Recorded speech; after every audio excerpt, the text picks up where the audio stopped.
All right, gentlemen, for this one, we are going to be looking at the tactical, and we are looking at the Bolt Carbine Definitive 7.0 build here. Very, very powerful gun now. Over the last 3 patches, it has seen massive, massive improvements. And now with certain prestige perks that you have, like Acuity, really making your headshot damage, 15% stronger than it was before. This gun even slaps harder than it did before. So extremely fun to run, close quarter combat gun.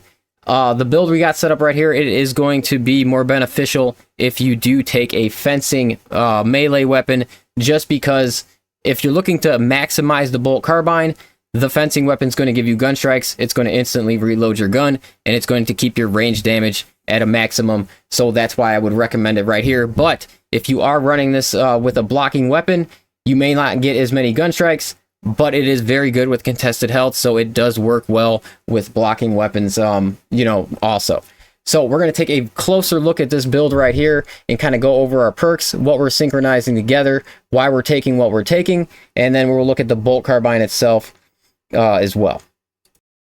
Okay, first up, perks that we are taking. Okay, I was taking the Bolt Weapons Penetrate, but I did switch off to the 10% more melee damage and tying it to this 15%, so that's just an automatic 25% damage on the Bolt Carbine, and with its massive fire rate, it really, really adds up very quickly.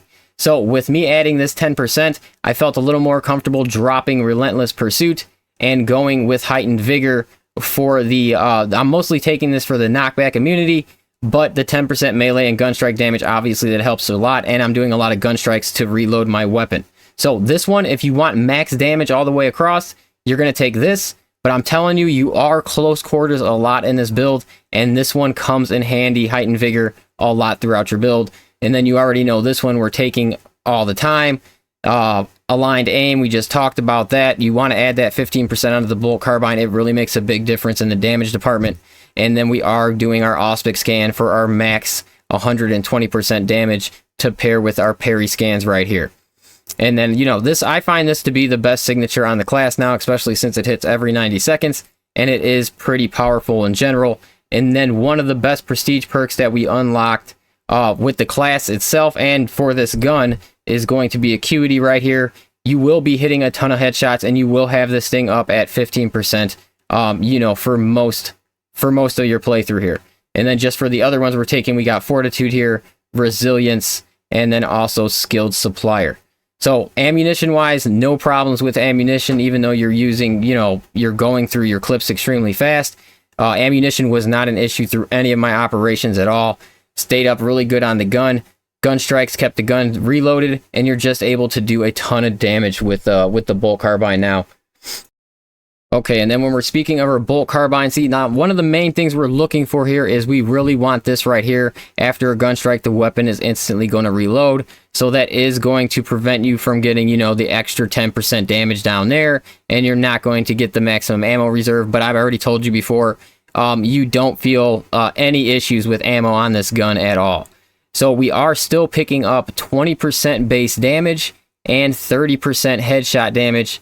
And that's why Acuity really, really adds up. When you throw that 15% on there, you're talking, 45% headshot damage. If you drop below 30% health, you're talking 65% headshot damage. So it is extremely powerful. And like I'm saying, the time to kill on this thing is insane. You're going to have a lot of fun with this gun. And for me personally, right now, it is one of my favorite ones to run on the tactical. And then, like I was saying earlier, I do like to pair this one with a fencing weapon. So we'll take a look at the fencing chainsword right here. And I'm going with the light attack here. I would keep this build set up all the way to here. If you don't want the momentum gain, you could instead elect to go for the double stomp. Both of these are good, and I switch off to these regularly, just depending on really how I want to play at the time. So whatever one you're going to take advantage of more, that's what you're going to go with. But other than that, I like this build setup right here when it comes to the chainsword. All right, now when we're talking about like some actual strategies for when you're running with the Bolt Carbine here, you're really going to want to be working in some hip fire and parrying out of your hip fires as well. because that is a good way to add a lot of damage with this gun, and it has a very, very very small spread. It's almost like a laser beam when you're just hip firing, so it's very easy to lock it on your target. And then when you're locked on that way, you can easily parry other attacks. You're seeing a lot more of what's going around you. I'm not saying that's the only way you want to play. I'm just saying that's something that you do want to tie into your gameplay, and it will help you out with this gun. And just overall, try to hit your headshots as much as you can, because they are extremely beneficial when it comes to the time to kill with this thing. You know, it's seen so many buffs over the last 3 patches, and I think it is at a fantastic spot. I would not be surprised if this gun doesn't see any buffs for a while. So where it's sitting right now, bolt carbine on the tactical, definitely you're going to want to run this thing. And like I said, this right now is my favorite bolt gun on the class.